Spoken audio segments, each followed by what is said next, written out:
दोस्तों नमस्कार। सरकार अगर अपने फैसलों को पलटने लग जाए, कल तक सरकार जो तर्क गढ़ती थी उसे बदलने में लग जाए, सरकार जिन नीतियों का ऐलान करती थी उसको भी वह उलटने पलटने लगे, तो मैसेज बहुत साफ है कि सरकार फिसल नहीं रही है, बल्कि सरकार एक्सपोज हो रही है। इससे पहले जो निर्णय लिए गए उन निर्णयों का असर जनता पर सही नहीं पड़ा और जनता धीरे धीरे समझ गई कि सरकार जो भी नीतियों का फैसला लेती है और नीतियों को लागू करती है और उस पर जो तर्क गढ़ती है और उन तर्कों को गढ़ने के लिए जिस तरीके से मीडिया का इस्तेमाल करती है, उसमें बात शुरू में तो सही लगती है, लेकिन बाद में पता चलता है कि रोजी रोटी के लाले पड़ गए। बाद में पता चलता है कि टैक्स की मार कितनी बड़ी हो गई और बाद में पता चलता है कि दरअसल सरकार के द्वारा लिए गए पॉलिसीगत निर्णय भी गलत थे, क्योंकि इसका बुरा असर जनता पर पड़ा। और जनता जब चुनाव में फैसला देने लग जाए और वह सरकार के अनुकूल ना हो तो सरकार क्या करेगी? फैसला बदलने की शुरुआत करेगी। हुआ भी यही। जो भी तर्क पहले दिए जा रहे थे, बीते 72 घंटों में हर तर्क अभी आपको उल्टे नजर आएंगे। इससे पहले जो निर्णय लिए गए और बीते 72 घंटों में जो निर्णय लिए गए वो पहले की तुलना में अभी आपको लगेंगे ये सरकार को हो क्या गया है। कल तक सरकार जिक्र किया करती थी नोटबंदी का, ये कहकर ब्लैक मनी खत्म, टेररिज्म खत्म, और अब 2000 रुपए को बंद करके दोबारा उसी लकीर को खींचना चाहती है। इसका असर देश के भीतर, समाज के भीतर, समुदायों में, अलग अलग जगह असंगठित क्षेत्र के रोजगार पर किस रूप में पड़ता है, जबकि आपने कोई जमीन इकोनॉमी की खड़ी ही नहीं की जहां पर लगे कि मैन्युफैक्चरिंग सेक्टर इस देश में चल रहा है, रोजगार बारंबार है, इस देश के सार्वजनिक उपक्रम काम कर रहे हैं। आपने तो एक झटके में इस देश के असंगठित क्षेत्र को खत्म कर दिया नोटबंदी के बाद, और अब 2000 रुपए के जरिए समाज में खलबली मचा दी कि देखिए हम कोई भी निर्णय ले सकते हैं। उस निर्णय का असर चाहे जो भी हो, स्थिति यह भी क्यों ना हो जाए कि लोग अब बैंक के बदले सोना खरीदने जा रहे हो और सोने के दुकान वाला बोले अच्छा 2000 रुपए लेकर आए हो, आपको हम 60,000 रुपए में 10 ग्राम नहीं देंगे, जो बाजार की कीमत है। आप गलत काम कर रहे हैं तो हमें आपको 70,000 देने होंगे, क्योंकि आगे हमें भी तो पैसा देना होगा। तो करप्शन की एक नई लकीर और एक नई खिड़की खोल दी गई। अब सवाल यह है कि क्या एक के बाद एक सरकार जो निर्णय ले रही है, जनता ने मन बना लिया है कि इस सरकार द्वारा लिए गए फैसले उनके अनुकूल नहीं है? ध्यान दीजिए तो कल तक सुप्रीम कोर्ट को लेकर सरकार क्या कहती थी? सरकार बहुत साफ कहती थी कि दरअसल जनता ने हमें चुना है और हमारी जिम्मेदारी जनता को लेकर है। आपको तो जनता ने नहीं चुना है। लेकिन आज की तारीख में दिल्ली की सरकार का क्या हुआ? सरकार केजरीवाल की जनता ने चुना है, लेकिन पावर सारे एलजी के पास। सुप्रीम कोर्ट की कॉन्स्टिट्यूशनल बेंच ने भी फैसला दे दिया। सरकार ने एक झटके में अध्यादेश लिया है। अब सवाल यह है कि यह अध्यादेश संसद में पास कैसे होगा? लोकसभा में तो सदस्य संख्या बहुमत के साथ खड़ी है, तो राज्यसभा में क्या होगा? तो दोबारा चले गए सुप्रीम कोर्ट। दिल्ली सरकार नहीं, केंद्र सरकार कहते हुए चली गई कि आप अपने फैसले पर पुनर्विचार कीजिए, अन्यथा हम इस अध्यादेश को ले आएंगे। यानी कल तक चुनी हुई सरकार के हक में सुप्रीम कोर्ट को खारिज करने की स्थिति में मोदी सरकार आ रही थी, और अब वही सरकार कहती है कि दरअसल जी नहीं, पावर तो एलजी के पास होने चाहिए। यहां पर भी कुछ सवाल पुराने हैं जो खुल जाने चाहिए कि नौकरशाह राजनीति से प्रभावित क्यों होता है, और 2013 में क्या हुआ था जब टीएसआर सुब्रमण्यम का मामला सुप्रीम कोर्ट में गया था। तब यह क्यों कहा गया था कि एक अलग से सिविल सर्विस की एक पूरी ऑर्गेनाइजेशन एक नए तरीके से क्रिएट करनी चाहिए, और उसको क्यों नहीं माना गया था? हम इस पर आए उससे पहले एक और मुद्दा आपके जहन में रखते हैं कि बार बार याद कीजिए मनमोहन सिंह के काल को। प्रधानमंत्री मोदी जब गुजरात के मुख्यमंत्री थे और बीजेपी विपक्ष में थी, पार्लियामेंट के भीतर बहस में कहा गया कि जो टैक्स लगाए जाते हैं ये टैक्स टेररिज्म है। संयोग से आज अरुण जेटली जी नहीं है, सुषमा स्वराज नहीं है, क्योंकि यही दोनों मोर्चा पार्लियामेंट के भीतर संभालते थे। लेकिन पहली बार टैक्स को लेकर सरकार को यह लगने लगा कि पैसा सरकार के पास आना चाहिए। इस देश के रईस दुनिया के अलग अलग देशों में जाकर पैसे को उड़ाएं तो वहां फायदा होगा, हमें तो कोई फायदा नहीं होगा। तो एक झटके में निर्णय लिया गया कि अब 20% टैक्स लगेगा, और एक झटके के बाद जब विरोध शुरू हुआ तो दूसरा झटके में निर्णय एक साथ फिर से ले लिया गया, 7 लाख तक फ्री करते हैं। यानी 7 लाख के बाद जैसे ही आप 7.5 लाख तक पहुंचे, 20% टैक्स आप पर लग जाएगा। कमाल की स्थिति है। दिशा कौन सी हो, किस रूप में जाए, नहीं पता है। और बहुत ही खामोशी के साथ इस देश के उस कानून मंत्री को भी बदला गया जिस दौर में किसी ने कुछ भी नहीं कहा, जबकि एक मंत्रालय के हेरफेर के साथ इस देश में कितना शोर मच जाता था। लेकिन कानून मंत्री को बदल दिया गया और माना यही गया कि दरअसल जो अडानी कांड को लेकर सुनवाई थी उसमें सत्तानुकूल निर्णय करवा पाने की स्थिति में कानून मंत्री आ नहीं पाए। तो क्या दबाव वहां से था? और जैसे ही बदले कानून मंत्री वैसे ही जानकारी निकल कर आई कि दरअसल बहुत गलत नहीं हुआ है, सेबी की जांच का इंतजार कीजिए। लेकिन जो विशेषज्ञों की कमेटी थी वह अपने तौर पर क्लीन चिट दे रही है। यानी एक के बाद एक, चाहे वो टैक्स का मामला हो, चाहे सुप्रीम कोर्ट के भीतर दिल्ली का मामला हो, चाहे 2000 रुपए नोट का मामला हो, चाहे कानून मंत्री को बदलने का मामला हो। और इन चारों परिस्थितियों के भीतर आप जब देखना शुरू कीजिएगा तो जो निर्णय सरकार ने पहले लिए थे और जो निर्णय अब लिए हैं, इन दोनों के बीच कोई तालमेल नहीं है। पुराने लिए गए निर्णयों से 180 डिग्री में, यानी ठीक विपरीत मौजूदा मोदी सरकार खड़ी है। वजह इसकी 3 बड़ी हो सकती है। पहली वजह यह, जो भी निर्णय इससे पहले लिए गए, सरकार एक तरफा चल रही थी। वो ये मानकर चल रही थी कि उसके द्वारा लिया गया हर फैसला मौजूदा सत्ता को लाभ पहुंचाएगा और बाकी काम तो मीडिया करेगा, संस्थान करेंगे, और जो भी इंस्टीट्यूशंस अपने तौर पर सरकार के अनुकूल काम करते हैं वो काम करके दिखला देंगे। तो हुआ यही। लेकिन जब 2024 के नजदीक जा रहे हैं और उसके ठीक जाने से पहले कर्नाटक का जो चुनाव परिणाम आया, या फिर उसमें एक हल्का सा तिल आप हिमाचल का भी लगा दीजिए, इस फैसले ने एक झटके में सरकार के सामने वो मैसेज क्रिएट किया कि जिन बातों के नाम पर आप वोट मांगने जा रहे थे, जनता ने जब उसी को अनसुनी कर दी तो अब आप फैसला बदलने को तैयार हो गए। यानी पहला मैसेज, चुनाव की हार सरकार को बेचैन कर गई है। अब वो फिर से परख रही है कि पुरानी जो गलतियां हुई उसको सुधारा जाए। पहला निर्णय तो ये होता है। दूसरी परिस्थिति होती है कि अपने ही किए को अगर आप पलटने की दिशा में जाते हैं तो यह एक दूसरे तरह की हिमाकत है कि हम जो सोच लेते हैं वही करते हैं। यानी सरकार चलाना सिर्फ हम ही को आता है और हम जैसे मन चाहे वैसे सरकार बना सकते हैं, चला सकते हैं। और यही प्रक्रिया देश के भीतर अलग अलग राज्यों में नजर आई। और यहां पर मकसद बहुत साफ था कि पैसा सरकार के पास होना चाहिए। तो दूसरा मैसेज पैसे से जुड़ा है। पहला चुनाव और जनता से जुड़ा है, दूसरा मैसेज पैसे से जुड़ा है। सरकार हर हाल में पैसा चाहती है, वो चाहे टैक्स के माध्यम से हो, चाहे 2000 रुपए की वापसी के साथ।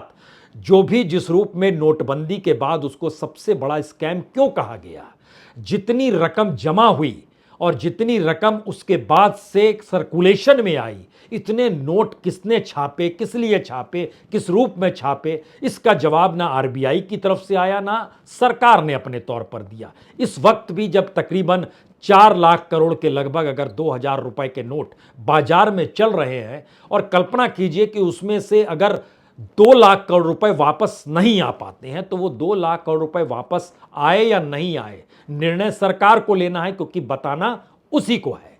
आरबीआई के जरिए ये बताया जाएगा, लेकिन आरबीआई कितनी स्वतंत्र है अब ये बताने की जरूरत होनी नहीं चाहिए, क्योंकि कल ही सरकार को आरबीआई ने लगभग 78,000 करोड़ रुपए डिविडेंड के दिए हैं, जो उसको फायदा हुआ है।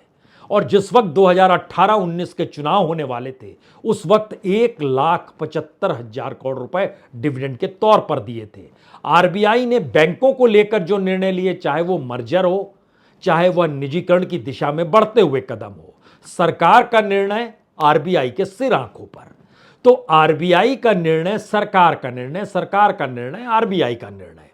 तो इन हालातों में जो भी टैक्स लगाया जाता है और टैक्स की जो वसूली की जाती है, सरकार का बहुत साफ मानना है पैसा हर हाल में देश के भीतर सरकार के पास आना चाहिए। दूसरा जिक्र जो हम कल लगातार कर रहे थे कि किस रूप में सरकार ऐसी पॉलिसीज बना रही है जिसमें पैसा बैंक में पेपर करेंसी के तौर पर ही जमा हो, यानी पैसा इस देश में सरकार की निगरानी में रहे, जनता को कोई लाभ हो रहा है नहीं हो रहा है, टैक्स के बोझ से वो कैसे दबी हुई है, जो पैसा वो बचा कर रखती है उसको कैसे निकालने के उपाय किए जाएं। इसमें आरबीआई नियम बनाने में बड़ी माहिर है, हुनरमंद है वो अपने तौर पर, और बताती है किस तरीके से कि देश में हमने महंगाई कम कर दी चाहे महंगाई बढ़ रही हो, कैसे बतलाती है कि इस देश में पर कैपिटा इनकम कितना बढ़ गया, चाहे इस देश की जब जानकारी डाटा के साथ आती है तो पता चलता है कि चंद हथेलियों में ज़्यादा पैसा है और बहुत सारी हथेलियों में कुछ भी नहीं है। ये आरबीआई उसके बावजूद भी नेटवर्क निर्धारित करती है जो दुनिया के मानचित्र पर अलग अलग डाटा के जरिए नजर आने लगता है और सरकार खुश हो जाती है। तीसरी परिस्थिति, ये एक तो पैसे से जुड़ी है, एक सीधे तौर पर जनता के फैसले से जुड़ी थी। तीसरी परिस्थिति ज्यादा घातक है, क्योंकि सरकार जिस रुख को अपनाकर जो भी फैसले ले रही है उससे ना जनता का जुड़ाव हो ना इस देश की गवर्नेंस का जुड़ाव हो। हमने फैसला ले लिया तो ले लिया, प्रधानमंत्री दिल्ली से उड़ान भरते हैं टोक्यो के लिए और उस उड़ते के पहुंचते पहुंचते इस देश में 2-3 फैसले एक झटके में निकल कर आते हैं और जाने से पहले वह 1-2 फैसले ले चुके होते हैं। तो यह मैसेज रहता है कि हम कहीं भी रहें फैसला लेंगे, यानी गवर्नेंस के तौर तरीके अगर उसके सरोकार सिर्फ राजनीतिक सत्ता से हो और राजनीतिक सत्ता में भी शीर्ष पर बैठे हुए व्यक्ति और उनके इर्द गिर्द की जो भी कॉकस होगी जो सुझाव देती होगी, अगर वह तय कर रही है कि इस देश को इस रास्ते चलना है तो यह संकट की स्थिति हो सकता है बीजेपी के भीतर भी गहरा रही हो कि क्या आप ऐसी दिशा में हमें ले जाना चाहते हैं जहां पर अगला चुनाव हम खुद हार जाए, क्योंकि चुनाव जीतने की मशीन तो आप हैं और इस मशीन पर ही पूरी बीजेपी निर्भर है। वही मशीन अगर एक एक करके ऐसे निर्णय ले रही है कि ऐसा लगने लगे कि चुनी हुई सरकार का कोई महत्व नहीं है, टैक्स कितना भी वसूला जा सकता है, कोई करेंसी कभी भी बंद की जा सकती है और मंत्री किसी को भी कभी भी हटाया जा सकता है, अगर ये सारी परिस्थितियां इस रूप में चल रही है तो इसका मतलब है कि कोई निर्णय यानी कोई कैबिनेट नहीं बैठ रही है इसके लिए। अचानक एक झटके में कोई संस्थान बहुत स्वतंत्र नजर आने लगता है और एक झटके में उसी संस्थान को कुछ भी पता नहीं होता है। नोटबंदी को लेकर आरबीआई को जानकारी नहीं थी, रघुराम राजन ने कहा कोई बातचीत नहीं हुई जो उस वक्त गवर्नर हुआ करते थे। सरकार कहती रही नहीं नहीं हम उन्हें 6 महीने से बतला रहे थे और जिनको बतलाया जा रहा था वो कह रहे थे हमें जानकारी नहीं थी। अब सरकार कुछ नहीं कहती है, आरबीआई कहती है सरकार को हमने नहीं कहा, ये तो हमारे नियम कायदे हैं। और सरकार की तरफ से नहीं, बीजेपी की तरफ से जो लोग सामने आते हैं वो कहते हैं अरे ये तो आरबीआई का निर्णय, इसमें सरकार को क्या लेना देना है। हर एक निर्णय जो लिया गया, अध्यादेश भी एक झटके में जो लाया गया एलजी के अनुकूल, और उसके बाद सुप्रीम कोर्ट का दोबारा जब दरवाजा सेंटर खटखटा रही है ये कह के कि कॉन्स्टिट्यूशनल बेंच अपने फैसले पर फिर से विचार करे, तो मैसेज बहुत साफ है। अब इस देश की लड़ाई 2024 तक कमोवेश हर क्षेत्र में जाने वाली है और ये 4 निर्णय बतलाते हैं कि आने वाले वक्त में सरकार और एग्रेसिव होगी। एग्रेसिव होने का मतलब है कि विपक्ष उसके और ज्यादा निशाने पर होगा, क्योंकि अगर निशाने पर नहीं है और मान लिया जाए सरकार बहुत ईमानदारी से काम कर रही है, तो हम जिस बात का जिक्र कर रहे हैं दिल्ली को लेकर एक चुनी हुई सरकार के मद्देनजर, ये संवैधानिक नैतिकता के खिलाफ है, ये फेडरलिज्म के खिलाफ है, ये लेकिन सुप्रीम कोर्ट के फैसले के खिलाफ नहीं है। सुप्रीम कोर्ट ने तो कहा था जो फैसला करना आप कर लीजिए, संसद के भीतर कर लीजिए, हम क्या करेंगे, कॉन्स्टिट्यूशन संसद को सबसे बड़ा मानता है। सुप्रीम कोर्ट तो संविधान की व्याख्या करने के लिए है कि अगर कुछ गलत होगा तो बताएंगे, लेकिन जब संसद ही निर्णय ले रही है तो हम क्या करेंगे। तो संसद में निर्णय लाने से पहले अध्यादेश लिया है। अगर ये इतना शानदार अध्यादेश लाया गया है जिसमें इस बात का जिक्र है कि एक सिविल सर्विस बोर्ड होना चाहिए, तो हमें लगता है जिसका जिक्र हम कर रहे हैं 2013 में टीएसआर सुब्रमण्यम मामले में जो सुप्रीम कोर्ट ने फैसला दिया था कि नौकरशाही को राजनीतिक प्रभाव से मुक्त कर दिया जाना चाहिए और एक सिविल सर्विस बोर्ड बनना चाहिए जिसमें सेंटर में कैबिनेट सचिव उसके चेयरमैन हो, स्टेट में चीफ सेक्रेटरी उसके चेयरमैन हो और वही तय करे ट्रांसफर पोस्टिंग, यानी नौकरशाही और अधिकारी इसी बात से घबराई रहती है कि राजनीति पता नहीं कब उसको कहां भेज दे, क्योंकि उसका प्रभाव उसके पूरे परिवार पर पड़ता है, उसकी उस जिंदगी पर पड़ता है जिस जिंदगी को वह एक जगह नौकरी करते हुए गुजार रहा हो। अब दिल्ली से किसी को भी अंडमान भेजा जा सकता है, अंडमान से किसी को भी दिल्ली बुलाया जा सकता है, लेकिन उस अधिकारी में क्या काबिलियत होगी अंडमान के लिए और दिल्ली के लिए, यह नहीं देखा जाएगा, बल्कि इसको वह सरकार देखेगी जो चुनी हुई सरकार थी। अब वो पावर गैर चुनी हुई व्यक्ति को दे दिया गया, एलजी के हाथ में। अब यहां पर सवाल है कि सुप्रीम कोर्ट जब यह कहता रहा कि दरअसल यह सरकार जो फैसले लेती है उस पर हमें संवैधानिक तौर पर न्याय देना होगा, उसकी व्याख्या करनी होगी, तो सरकार ने कहा जी नहीं, हमारी जिम्मेदारी जनता को लेकर है, आप इस पर फैसला मत दीजिए। यानी ध्यान दीजिए तो दो तीन बातें और निकल कर आती हैं कि मौजूदा मोदी सत्ता के ज़हन में सबसे बड़ी बात यह है कि सत्ता में कैसे रहें और उस सत्ता में रहने के दौरान कोई आंच ना आए और सब कुछ जायज और कानूनी तौर पर जायज लगे, इसके लिए वो पूरे तरीके से हर घोड़ा खोल देती है और कहती है अब हर दिशा में काम करना होगा। और शायद इसीलिए तमाम ब्यूरोक्रेसी या तमाम मंत्रालय अपने तौर पर काम करने लगते हैं। इसीलिए सीबीआई का जब फंक्शन होता है तो प्रधानमंत्री यूं ही नहीं कहते हैं कि इस देश में बहुत पावरफुल लोग बहुत करप्ट हैं, लेकिन आप घबराइए मत, आप काम कीजिए, हम हैं ना।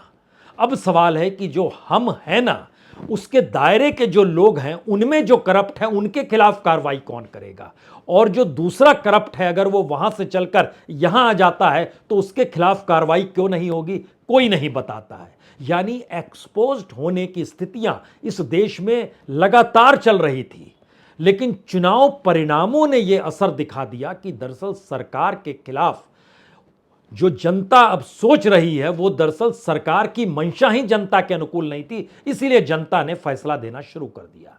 आज जब हम आपसे बात कर रहे हैं तो उस वक्त ममता बनर्जी के भतीजे अभिषेक बनर्जी से पूछताछ हो रही है, भर्ती घोटाले को लेकर हो रही है। अभिषेक कह रहे हैं आप मुझसे पूछताछ बार बार करते हैं, और इस देश के तमाम नेताओं को भी देखिए पूछताछ बार बार ईडी करती है, गिरफ्तारी क्यों नहीं करती है। और यह माना जा रहा है कि अब जो 3-4 फैसले बड़े होने वाले हैं वो 3-4 फैसले विपक्ष को एकजुट होने नहीं देंगे, विपक्ष को करप्शन के दायरे में लाकर खड़ा करेंगे, और उसमें भी विपक्ष में जो झंडा बरदार हैं यानी जो अगुवाई कर रहे हैं उन पर नकेल कसी जाएगी, जिसमें 3-4 नाम तुरंत लिए जा सकते हैं। एक नाम तो अभिषेक बनर्जी का है, पश्चिम बंगाल की राजनीति के भीतर उनकी महत्ता बढ़ी है, उन्हें साधना होगा। दूसरा नाम भूपेश बघेल का है, शराब घोटाले के मद्देनजर उन पर नकेल कसने की तैयारी शुरू हो चली है। 2000 करोड़ रुपए का जो पूरा घोटाला घपला बताया जा रहा है उसमें कई आईएएस अफसर आ गए हैं, कई दूसरे नौकरशाह आ गए हैं, कई होटेलियर्स आ गए हैं, कई बिजनेसमैन आ गए हैं, मुख्यमंत्री तक ये आंच चली जानी चाहिए, इसको लेकर तैयारी शुरू है। तीसरा नाम अरविंद केजरीवाल का है, इनकी गिरफ्तारी भी हो सकती है, जिसका जिक्र हालांकि सत्यपाल मलिक ने पता नहीं कहां एक इंटरव्यू में कर दिया था, लेकिन बावजूद इसके जो स्कैम की रचना और व्यू रचना में जिस तरीके से ताना बाना सिसोदिया के खिलाफ लगातार हर जमानत के दिन सामने निकल कर आता है, जमानत नहीं मिलती है, कुछ चंद आरोप और लग जाते हैं, यह मैसेज है कि आने वाले वक्त में यहां पर भी नकेल कस जाएगी। तो 2 मुख्यमंत्री हैं, एक अभिषेक बनर्जी हैं, और चौथे शख्स में महाराष्ट्र की राजनीति के भीतर आपको जाना होगा, क्योंकि महाराष्ट्र के 48 सीटें बड़ी मायने रखती है। और उसके साथ जो एक और नाम 5वां जुड़ जाता है वह नाम तेजस्वी यादव का जुड़ता है, जो बिहार की राजनीति में झंडा बरदार बने हुए हैं सत्ता के लिए। तो अगर इनकी राजनीति को डिस्टर्ब करना है, सेंध लगाना है, या इनकी लीडरशिप को खत्म करना है, तो क्यों नहीं चाहे उधर शरद पवार हो या उद्धव ठाकरे का परिवार हो, इन पर नकेल कसी जाए, तेजस्वी यादव पर नकेल कसी जाए, भूपेश बघेल पर नकेल कसी जाए, अरविंद केजरीवाल पर नकेल कसी जाए, और अभिषेक बनर्जी पर नकेल कसी जाए। ममता बनर्जी के साथ तो सौदेबाजी चलेगी, और शायद यही वो वजह है जिसमें विपक्ष की एकजुटता आपको कभी कहीं दिखाई नहीं देगी, और सत्ता इसको अपनी सफलता मान रही है, और सफलता मानना भी चाहिए, क्योंकि विपक्ष की एकजुटता सत्ता के लिए घंटी होगी खतरे की। लेकिन दूसरी तरफ ध्यान दीजिए तो जैसे आज कर्नाटक के भीतर जब शपथ ग्रहण हो रहा था तो उसमें न्योता समूचे विपक्ष को नहीं दिया गया, केसीआर को नहीं दिया गया, इनका नाम भी ईडी की लिस्ट में है, इनकी बेटी से पूछताछ हो चली है, लेकिन जो नई जानकारी आ रही है उसमें इनका नाम भी ईडी की लिस्ट में शरीक हो चला है। इनको भी कभी भी पूछताछ के लिए बुलाया जा सकता है। तो यह एक पहला हिस्सा है जिसमें हथियार कौन सा उपयोग सेंटर लेकर आएगी। पहले राउंड का हथियार था जो बातें कहे उन बातों से अब पलटना शुरू कीजिए और नई बातें जो कह रही हैं उसके जरिए सत्ता को टिकाए रखने की सोचिए। अगली बात है जिन हथियारों का इस्तेमाल होना है राजनीतिक तौर पर, उसमें वही ब्यूरोक्रेसी, नौकरशाही, वही इंस्टीट्यूशंस हैं। वो चाहे गलत हो सही हो लेकिन सत्तानुकूल नजर आने चाहिए। और इन तमाम बातों के बीच एक बात हमेशा जहन में रखिए, समूची राजनीति के केंद्र में एक ही शख्स रहेगा। आरबीआई को चुनाव नहीं लड़ना है। आपके जहन में आ सकता था कि जो 2000 रुपए के नोट का जिक्र है उसमें फाइनेंस मिनिस्टर भी तो सामने आ सकती थी। अगर वो आ जाती तो हो सकता है कल उन्हें बदल के मैसेज कुछ और दिया जाता, जैसे रिजिजू को बदल कर कुछ नया मैसेज दिया गया। तो इस फहरिस्त में भी एक लंबी कतार है। रिजिजू तक ये मामला ठहरा और सिमटा हुआ नहीं है। इस दायरे में इस देश के विदेश मंत्री भी हैं, इस दायरे में इस देश के फाइनेंस मिनिस्टर भी हैं और इस दायरे में इस देश के रेल मिनिस्टर भी हैं। और इन सब से हटकर एक और मिनिस्टर हैं, आईटी मिनिस्टर, उनका नाम भी आ सकता है। यानी कब किसको किस रूप में बदला जाएगा यह सिर्फ एक झटके की बात है। लेकिन मैसेज पहली बार यह निकल कर आया है कि सरकार समझ चुकी है, उसके द्वारा लिए गए पुराने हर फैसले का असर पॉजिटिव नहीं है, सकारात्मक नहीं है। और जनता के भीतर जो सवाल है, विपक्ष उसको भुनाए या ना भुनाए, लेकिन विपक्ष के साथ उसी भावना के साथ जनता जुड़ रही है। यानी पहली बार खेल उल्टा हो चला है। जनता पर जो प्रभाव है वह खोज रही है लीडरशिप को, लीडरशिप उसे मिल नहीं रही है, यह एक अलग मसला है। लेकिन जो लीडरशिप मौजूद है इस देश के भीतर, उसको कटघरे में जनता ने खड़ा करना शुरू कर दिया है। और उस कटघरे से निकलने के लिए कुछ और बड़े कटघरे बनाने की कोशिश में सत्ता है, जिसने बीते 72 घंटों में जो 4 निर्णय लिए उसने जता दिया कि सरकार फिसल नहीं रही है, सरकार एक्सपोज हो रही है। बहुत बहुत शुक्रिया, बहुत बहुत शुक्रिया।